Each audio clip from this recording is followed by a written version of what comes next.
thing, shadow people, because if you see a ghost, if it's an apparition, at least it's in the figure of a person. But a shadow person many times are in these weird shapes. I've heard people say, as you said, it didn't have a neck. You can't really make out what it is. It makes it all the more scary. Well, if I was... Go ahead. Sorry. If I was going to draw it, it would have kind of the shape of like a golem. Oh. I wouldn't have said it was human. Yeah. Wow. Well, Annie, thank you so much for sharing your story. I know you have another story, so I hope you'll come back in the future and tell us that one too. Thank you.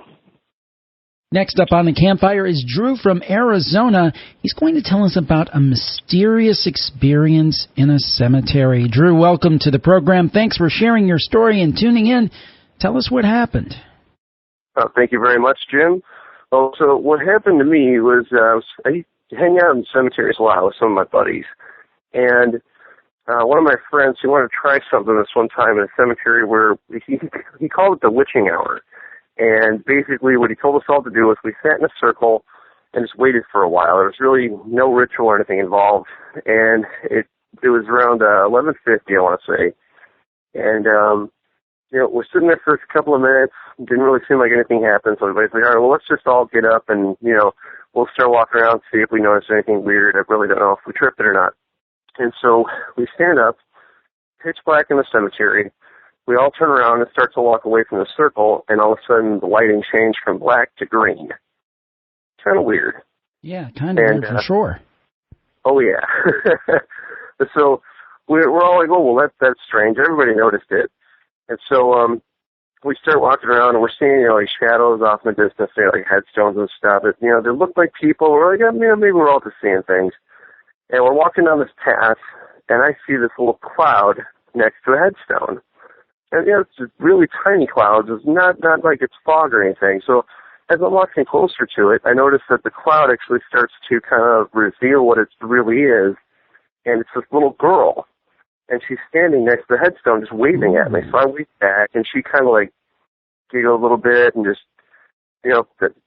kind of stayed there. And I'm like, oh, that's strange. So I just keep walking and stuff. We keep seeing her here and there.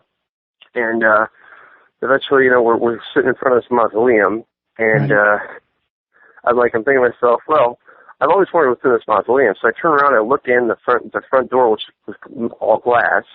I see a little girl standing in the center of the mausoleum, and she's waving at me again. So I say, oh, hey, hi. And I start waving. And my buddy, he says, well, what do you see? What do you see? He presses his face to the glass real quick. As soon as he touched his face to the glass, I put mine away. He jumps away from the glass screaming. And I'm like, what happened? He says, I saw a little girl in there. I said, okay, well, that's what I saw. He says, okay, well, as soon as I touched my face to the glass, though, she lunged at me. Ooh. And the material on her face slowly decayed as she got closer to him. Yeah. He said just decayed down until she was nothing but dust. Oh, my goodness. Wow. So, that's pretty horrifying. He's like, yeah, so whatever it was, she likes you but hates me. I'm like, yeah, I can see that.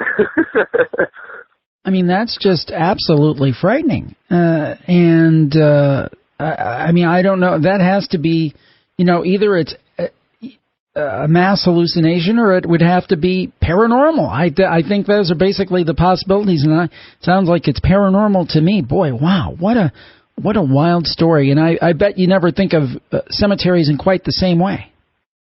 I really don't. I've had further experiences with this little girl as well, where I've gone back to the cemetery by myself, just, kind of wandering around, trying to think a little bit.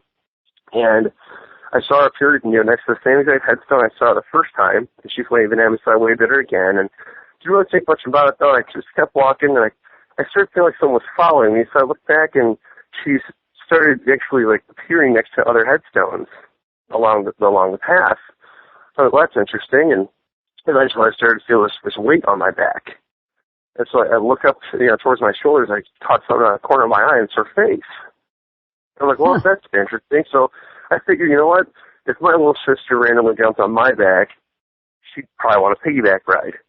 So I reached my arms down around, grabbed where I would assume her legs would be, and started running around the cemetery. She's giggling and everything. I'm like, oh, this is really cool, And eventually, the weight lifted off of my back as I'm leaving the cemetery, and I looked back, and she's up the top of the hill, just waving goodbye to me. Oh my! Wow!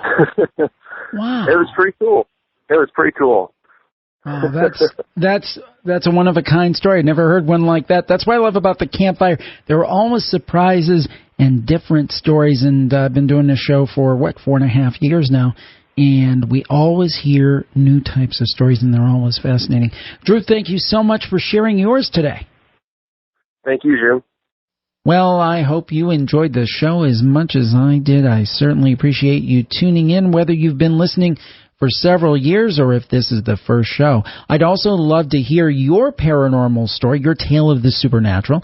And to sign up to tell that tale, just go over to jimharold.com/campfire. That's jimharold.com/campfire and sign up to tell your story. It's a very laid-back conversation. I've never had anybody who's gone away crying, so no need to be shy. We just have a nice chat and share it with our friends here on the campfire. I hope that you have a happy Thanksgiving. We will be in touch soon with more shows. And thank you so much for tuning in. And as always, stay spooky. Bye-bye, everybody. You've been listening to Jim Harold's Campfire. Tune in again next time for more stories of ordinary people who have experienced